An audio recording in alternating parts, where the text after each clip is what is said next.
Merhaba. Bugün Oculus Quest'in kutu açılışını yapacağız. Oculus Quest'imiz burada. Bizi bekliyor. Onu açmak için gerçekten çok heyecanlıyız.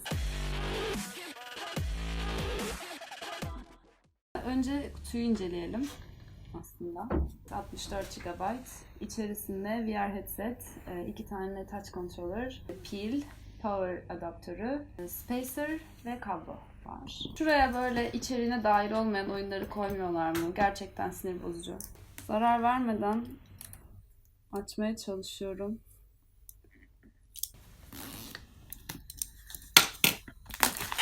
Evet. Sanırım başardım.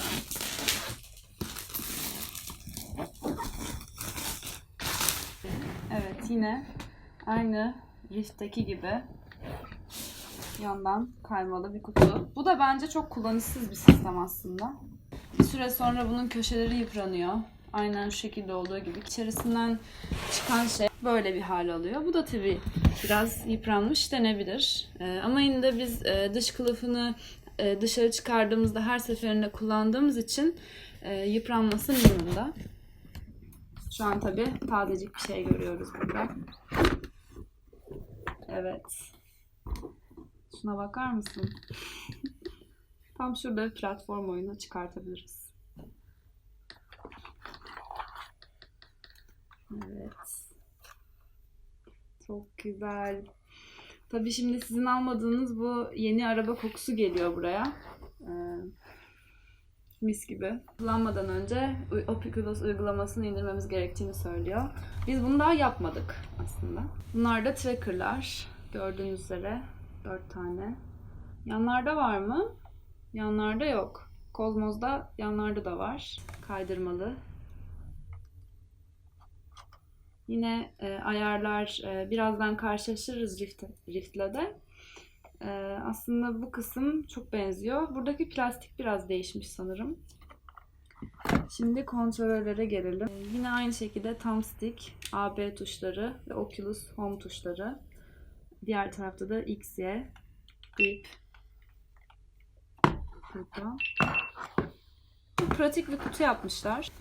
Bunun aynı zamanda bir taşıma kutusu da var ayrıca satın alabileceğiniz sanırım. Evet, içerisinden tabii ki de bize uyumlu değil. Aparat kullanmamız gerekecek. USB-C, 2 tane pil, kullanma kılavuzu, ayrı bir kutucuk içerisinde ve reference guide. Gözlüğü daha rahat kullanmanız için bir aparat. Bu arkadaş. Bu da garanti belgesi. Minicik pillerimizi çıkartıp kontrolörün içerisine takalım. Rift'te manyetik bir mekanizma vardı. Aynı şey burada da geçerli. Çok pratik, çok seviyoruz. Tak. Şimdi Oculus app'ini kurmanın zamanı geldi sanırım.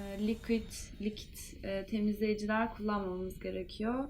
Ve lenslerin üzerine direkt gün ışığının girmemesi gerekiyor. Bunlar gerçekten önemli iki uyarı. Ya bir takalım ya. Deneme sürüşüne çıkartalım. Hiçbir şey görmüyoruz ama. Rahatlık açısından Rift kadar rahat gelmedi bana şu aşamada. Yanaklarımı böyle bir içeri itiyor. Şimdi Rift'le karşılaştıralım. Oculus Rift ve Oculus Quest arasındaki boyut farkını görebilirsiniz. Rift gerçekten çok büyüktü. Quest bunun yanında yağlısı gibi duruyor. Ve gerçekten de biraz öyle aslında. Quest çok daha taşınabilir bir kutuya sahip. Demin açılışını yaptık zaten. Ama Rift'e baktığımız zaman hem daha ağır hem de daha büyük bir kutusu var. Bunun sebebi de aslında içinde daha fazla şey olması.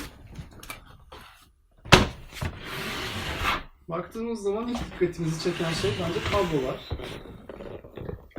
Diğer tarafta da Quest'in kutusu. Hiçbir kablo yok. Sadece headset, controller ve diğer malzemeleri tutan bir kutu var. Controller'ları karşılaştırırsak controller'lar aslında birbirine çok benziyor ama Rift'inki biraz daha küçük ve kompakt. Quest'inki Ben de ilk defa Quest kontrolörü tutacağım. Daha hafif, daha ergonomik diyemem. Ama hem Rift S'te hem de Quest'te, yani yeni çıkardıkları ürünlerde Oculus bu kontrolörü kullanmaya başladı. Bir bildikleri vardır herhalde. Headset'e baktığımız zaman tabii ki headset kablolarıyla beraber geliyor Rift'te. Ama headsetleri yan yana tuttuğumuz zaman, böyle bir karşılaştırdığımızda en belirgin fark aslında dört köşedeki tracker kameraları. Rift'te yok, Quest'te var. Ama boyutlarına baktığımız zaman, hacmine baktığımız zaman yaklaşık olarak aynı olduğunu görüyoruz. Bu biraz daha kaba. Evet, ben daha kafama takmadım onu bir de. Bir de Rift'te olup Quest'te olmayan kulaklıklar bence çok önemli bir avantaj. Tabii ki kablolarda en büyük dezavantaj. Ama aslında aradaki en büyük fark ve Quest ile ilgili bizi en çok heyecanlandıran şey bunlardan kurtulmuş olmamız. Elimde hiçbir şey yok. Bunlar Rift'in çalışmasını sağlayan tracker sensörleri, infrared trackerlar. Bilgisayara hem headset'i hem de trackerları bağlamamız gerekiyordu. Şimdi Oculus Quest şu dört köşedeki kameraları tracker yerine kullanıyor. Yani tracker olarak inside out tracking sistemi. Inside out tracking'i en etkin kullanan şimdiye kadar ürün, aynı zamanda en affordable olan da Quest oldu. Fiyat performans olarak düşündüğümüzde öyle. Tabii yani arkasında Facebook var ve Facebook gerçekten VR'ın popülerleşmesini istiyor ve bunun için bütün kaynaklarını seferber etmiş durumda. Bu sayede aslında Oculus'un ürettiği headsetlerde piyasanın en ucuz headsetleri olabiliyor. Bu arada tabii önemli bir fark da gerçekten Oculus Quest Rift'in headsetine göre daha ağır. Tabii bunun sebebi muhtemelen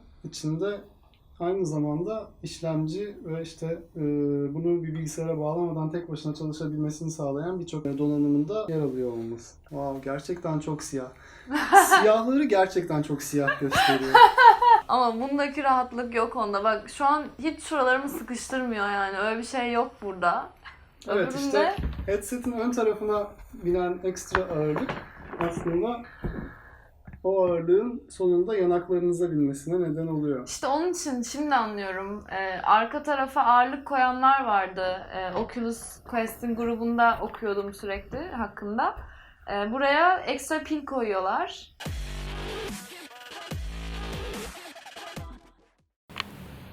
Uygulamayı açtıktan sonra ilk başta Facebook hesabımızla linkledik. Böylece Oculus hesabımız oldu. Şimdi kabloyu takmamızı istiyor.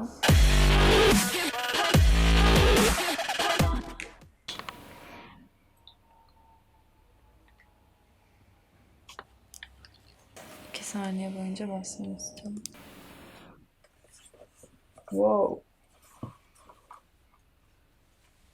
Açılmadı. Quest'i senkronize ettik. Telefonla bağlantısını kurduk ve güncellemesini yaptı.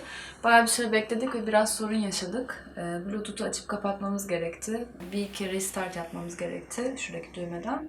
Şarj olduğu için şarjdan çıkartıyorum çünkü bunu mobilde dinlemem gerekiyor. Ahmetcan biraz önce aslında taktı. Çok etkilendiği şeyler oldu. AR arayüzü tarafından Pass-Through Plus. Bir yandan da Oculus Connect 6'i izliyoruz. Çok heyecanlıyız. Şimdi Pass-Through'u deniyorum. Hadi. Guardian Setup. Wow.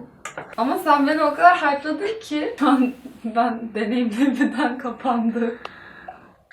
Bu aslında sadece Guardian'ı açmak için bir arayüzdü yani.